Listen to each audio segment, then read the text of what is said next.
I've finished Clair Obscur tonight, and I have thoughts. Obviously, this is going to cover spoilers for all the way through the end of Act 3. I think I'm still missing a piece, given some things that some people have said to me.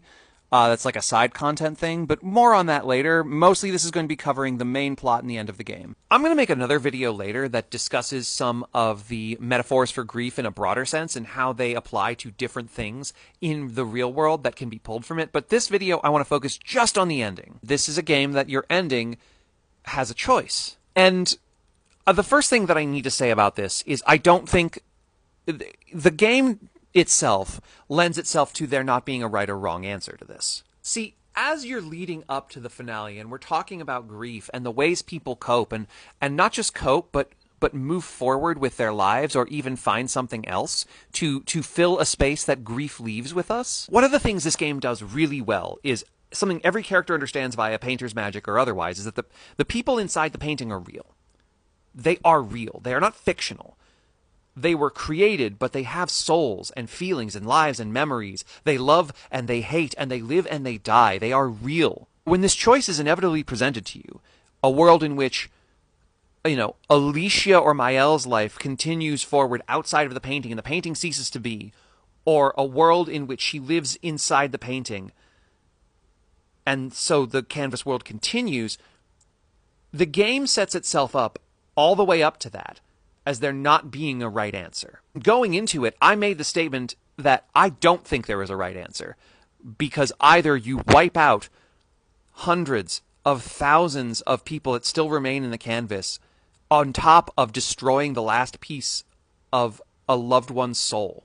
Because as I've stated, the art itself is that soul. Even if you don't have a living portion of it, that world that Verso created, the way that gestrels exist, the way that grandies exist, the colors, the visuals, everything about it, that is his soul as much as any sentient piece existing in it magically. Even the Verso who is in your party, not the real Verso, a facsimile created by Aline, he is real, and he is Verso as much as he is not Verso. He is real, and he is Verso. If you eliminate the canvas so that Aline and Alicia or Mael live outside of it, right?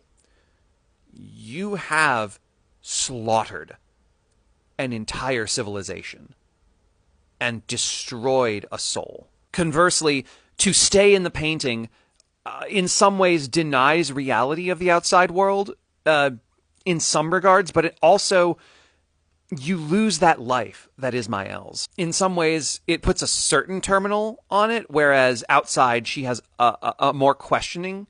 There's a question to the terminal, but from Mael's eyes, it's the end either way. Now, where I am frustrated, and some of you who have made the same choice as me, I don't feel that it is the strongest decision to present a choice in a question that feels so without a moral judgment attached to it. A question that is, what is your value and what do you think is worth more, right? One family or a civilization? That's kind of the question, because either way there will be losses. But to then, when you make that choice one way or the other, and you see Mael's ending, and it has such a sinister tone, it feels like it's suggesting to you that that is the wrong choice. And I think that is a weaker decision because that kind of undercuts everything leading up to it.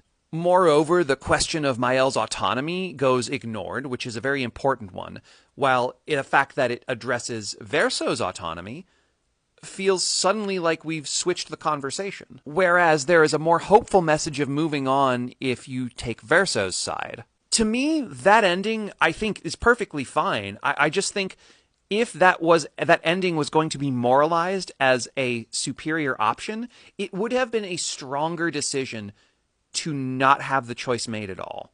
Asking your audience to discuss the morality of something with themselves or others, and then impose upon them that there is only one correct answer, is a bit weaker when the rest of everything has been so ephemeral. I want everyone to note my word choice here. I did not say wrong or bad. I said weaker.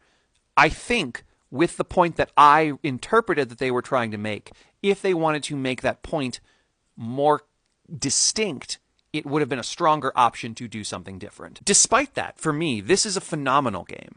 This is phenomenal storytelling. This is easily one of the greatest games I've ever played. And as I said, there is more to discuss regarding some of the other metaphorical situations. I haven't got to talk about Clair much at all. And I will be doing that soon, but I just wanted to give my first impressions post-ending, which is great. I wish it'd been different.